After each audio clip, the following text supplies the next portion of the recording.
Hi birds, for today's video kay waman tayo obra, aw magkilaw ta, aw di ara. O haha, parisan pag nagsaging, nagikan sa South America. Aw joke lang, why saging sa South America, pero unggoy, ni daghan. Aw di ara, mga ingredients, nagikan pa sa bilya. Mga lamas, nagperting mahala.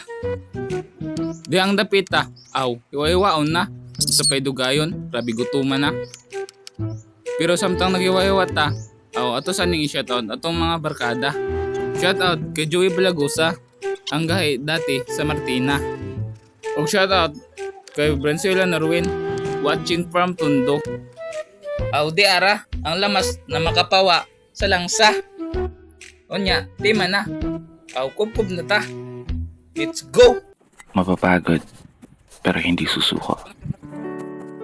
Alam mo ba na may dalawang uri ng pagod na pwede mong madama?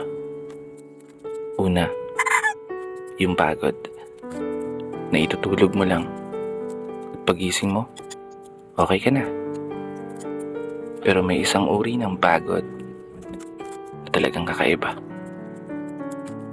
Yun ay ang pagod na hindi nadadaan sa pahinga.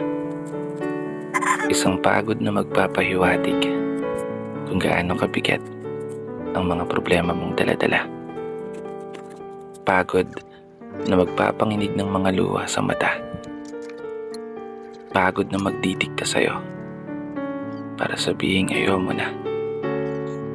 Mapapatanong ka na lang talaga, saan nga bang direksyon ng aking mga paa? Mga paang tila pagod na sa kakahakbang.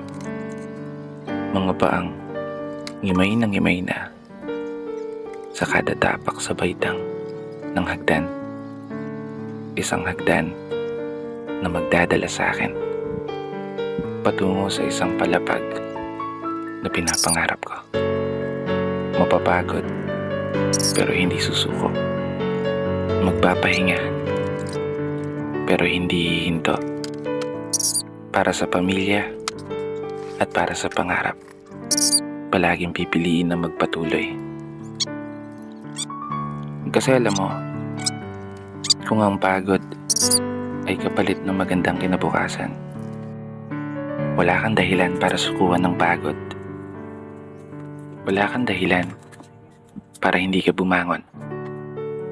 Wala kang dahilan para tuluyang magpalamon sa pagod na magbibigay sa iyo ng mga hamon at pagsubok na susukat sa iyong katatagan at kagustuhang makaahon, kagustuhang umasenso at kagustuhang magtagumpay at tuluyang makamtan yung magandang buhay na gusto mong mapasakamay.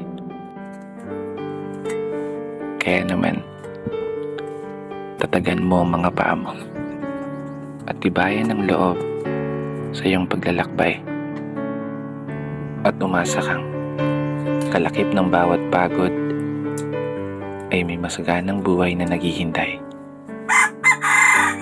Sige, umusad ka. Dito na nagtatapos. Kaya isang pagpupugay para sa lahat ng mga tao na patuloy sumasabay sa hamon ng buhay. Ako nga po pala si Brother Man.